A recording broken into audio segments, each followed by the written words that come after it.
Hello students, let's revise today the unit number 3rd topic transportation problem.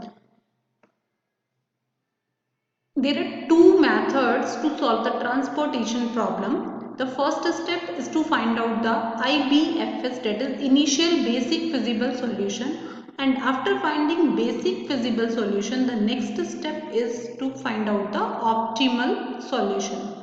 Alright, so to find the IBFS, that is initial basic feasible solution, there are three methods, right?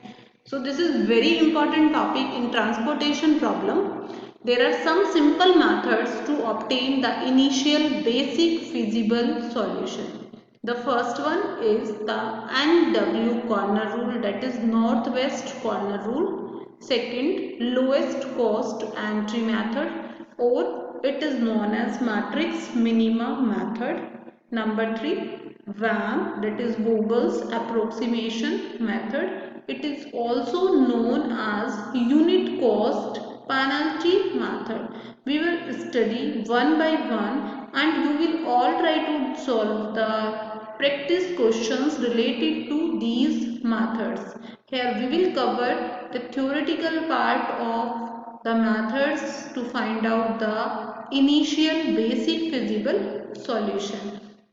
As you all are aware that in your university paper, the theoretical as well as numerical both parts will be covered.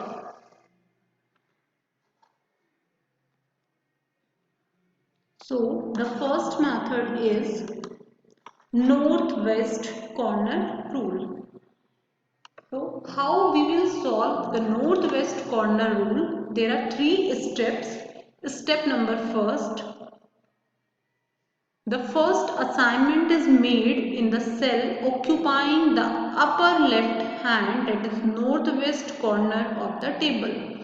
The maximum possible amount is allocated here, that is x11 or minimum a1 b1, right? For example, in the transportation problem, in the matrix is given the values of cost, that is Cij, and in row the supply is given, whereas in column the demand is given. So we will find out the minimum of AI1 and B1, and whatever the minimum we will allocate it as x11 in front of the entered cell 11 of the transportation table.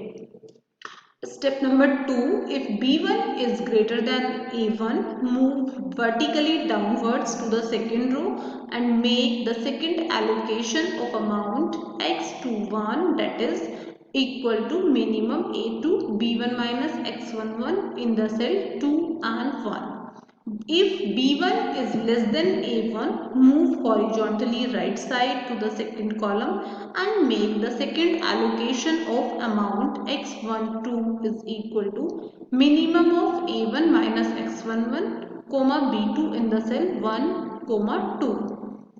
Third case, if B1 is equal to A1, अगर वो दोनों equal हैं, that is there is a tie.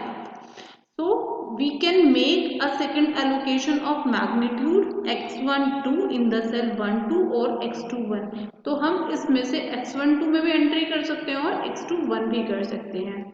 Step number 3, start from the new northwest corner of the transportation table and repeat step 1 and 2 until all the requirements are satisfied.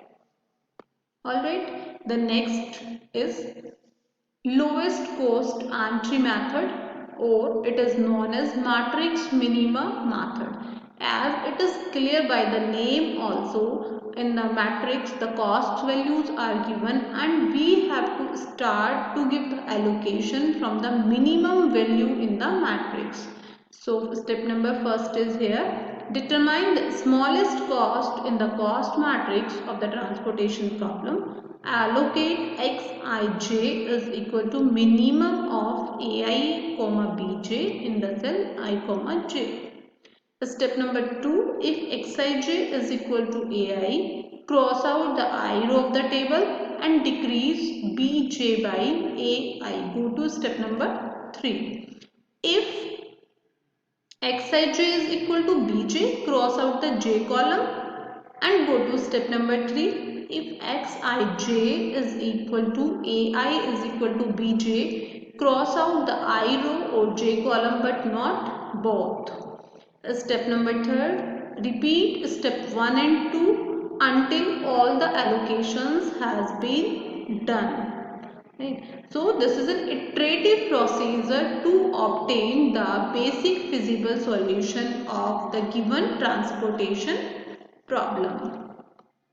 Next comes the most important method, that is Vogel's approximation method. This is VAM method. In this method, what we will find out? The penalties in row wise and column wise both. Step number first, for each row of the table, identify the smallest and the next to smallest cost. Determine the difference between them for each row. These are called penalties. Put them aside by enclosing them in the parentheses against the respective rows. Similarly, compute penalties for each column. Step number 2. Identify the row or column with the largest penalty. If a tie occurs, then use an arbitrary choice. Let the largest penalty corresponding to the ith row have the cost Cij. Allocate the largest possible amount Xij is equal to minimum of Ai and Bj in the cell I, j and cross out either I row or j column in the usual manner. Step number 3, again compute the row and column penalties for the reduced table and then go to step number 2. Repeat the same procedure until all the requirements are satisfied. So we will repeat the methods again and again till the time all the allocations has been complete. This is the Vogel's method.